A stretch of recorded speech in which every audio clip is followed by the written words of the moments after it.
Assalamualaikum warahmatullahi wabarakatuh. Sebelumnya saya mohon maaf, saya membuat ulang video ini dikarenakan tampilan pada CLI dan device-device lainnya itu atau pada server atau router dan pokoknya tampilan pada server-server atau device-device lainnya itu tidak kelihatan. Jadi saya buat ulang video ini. Saya menjelaskan ulang video ini. Oke, sebelumnya perkenalkan nama saya Razan Fadlur Rahman Putra Zalman. Saya dari kelas CE0702 dengan NIM 1011024000041. Nah, di sini saya akan menjelaskan tentang praktikum pada hari Senin lalu yang dibimbing oleh Mas Panji, yaitu cara ngeblok suatu device. Nah, ngeblok beberapa device lah bahasanya gitu, atau ngeblok satu device atau membatasi device biar tidak servernya itu biar tidak kepenuhan gitu bahasanya. Nah, nah di sini ada topologinya ya. Topologi pada praktikum kemarin itu dibuatlah topologi menjadi ini. Nah, pada sudah terdapat satu server, terdapat dua PC, satu router dan satu switch. Nah, ini apa ini nomor-nomor ini? Nah, ini adalah sebagai penanda dalam melakukan penjaringan dalam suatu jaringan komputer atau jaringan komputer dan data itu kita berikan labeling. Ini namanya labeling. Supaya apa? Supaya nanti waktu kita mengatur CLI di routernya itu kita tidak bingung arahnya mau kemana, jalurnya mau kemana. Nah, gitu. Konsepnya begitu, simpelnya begitu. Nah,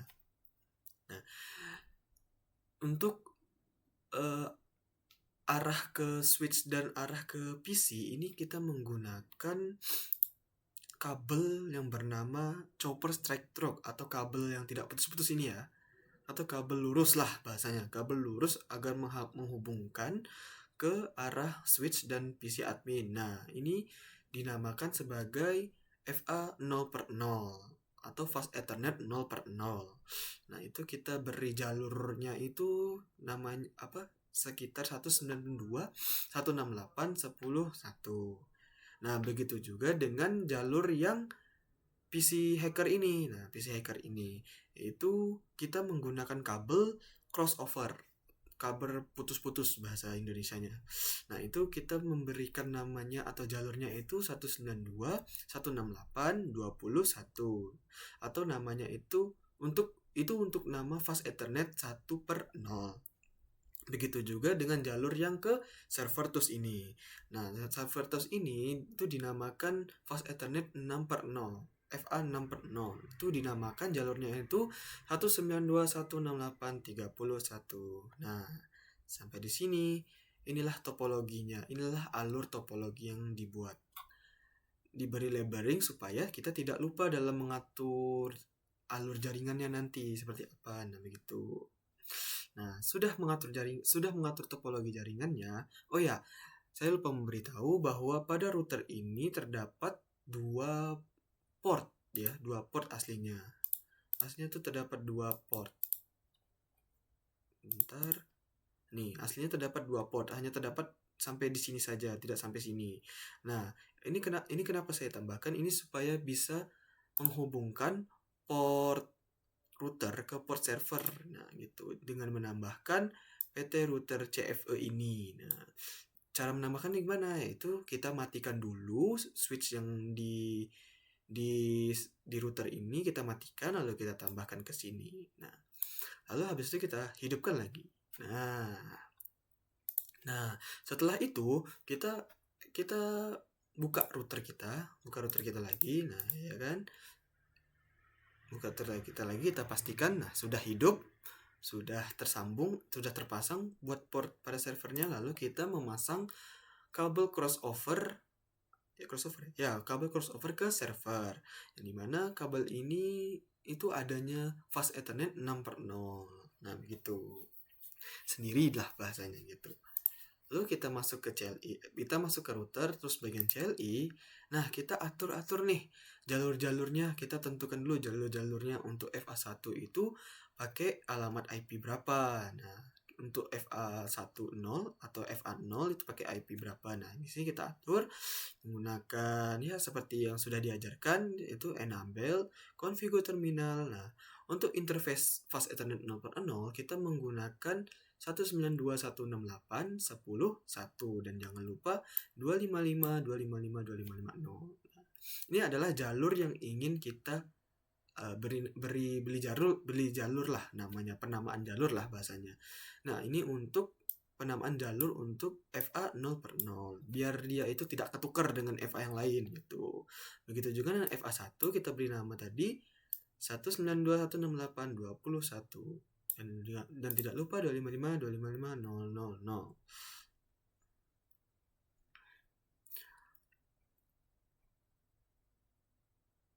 Nah, setelah itu begitu juga dengan FA 6/0 ya, yaitu kita memberikan namanya 192.168.30.1.255.255.0 dan terus kita tutup. Nah, sudah kita tutup. Nah, kalau sudah kita tutup itu dia bakal hijau-hijau begini. Nah, berarti artinya sudah tersambung. Nah, setelah itu kita atur semua IP servernya, IP server pada masing-masing device. Pada masing-masing device kita atur semua IP-nya. Nih. Nah, ini sudah saya atur untuk IP-nya itu untuk 2 angka terakhir IP-nya itu menggunakan 2 angka terakhir NIM saya, yaitu 41. Nah, supaya tidak bingung, saya membuat IP-nya itu seperti ini, 192.168.10.41. Ini untuk IP yang PC admin. Nah, ini gateway-nya atau jalurnya tadi kita pakai yang 10.1. Ini untuk yang PC admin. Nah, untuk PC yang hacker, nah saya beri nama IP-nya itu 192.168.20.41 dan jalurnya itu 20 sama 1 ya. Nah, ini untuk IP yang hacker. Lalu untuk IP yang server juga sama. Itu kita memberikan namanya itu 192.168.30.41 dan jalurnya 192.168.30.1. Nah, sudah nih kita sudah mengatur semua IP pada device-nya. Lalu bagaimana sih cara kita ngeblok atau membatasi supaya PC hacker ini tidak bisa mengakses web server yang ada di server tools ini. Nah, dimana itu kita harus balik lagi ke routernya, lalu masuk ke CLI. Nah, kita menggunakan aturan atau settingan ini. Nih ya, aturan ini yang dimana kita tambahkan access list 101 deny IP host. Nah, aturan ini adalah access list yang akan kita tolak untuk IP yang mana gitu. Nah, ini untuk jalur IP yang mana. Nah, untuk jalur IP hacker itu kan ada di 21 ya, 20 dan 1. Nah, itu kita masukin aja IP-nya 192.168.20.41 ini. Nah, lalu kita pakai aturan ini access list 101 permit IP ini. Lalu untuk IP yang bisa diakses itu ya interface FA10. Itu termasuk IP access group 11 in bisa mengakses. Nah, setelah menggunakan IP router sudah mengatur CLI pada routernya seperti ini, menambahkan aturannya seperti ini, kita tutup saja. Nah, setelah itu kan kita harus ngecek nih apakah di PC admin itu bisa mengakses atau enggak, dan hacker itu bisa mengakses atau enggak dengan cara kita buka pada PC admin, lalu kita buka web browser ya. Nah, lalu kita masukkan URL-nya 192 IP pada server ya. IP pada server 192.168 30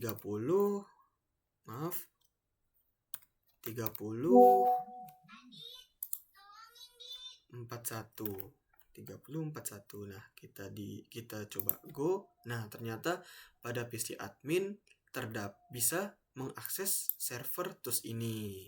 Nah, bagaimana dengan server hackernya? PC hackernya? Kita coba juga.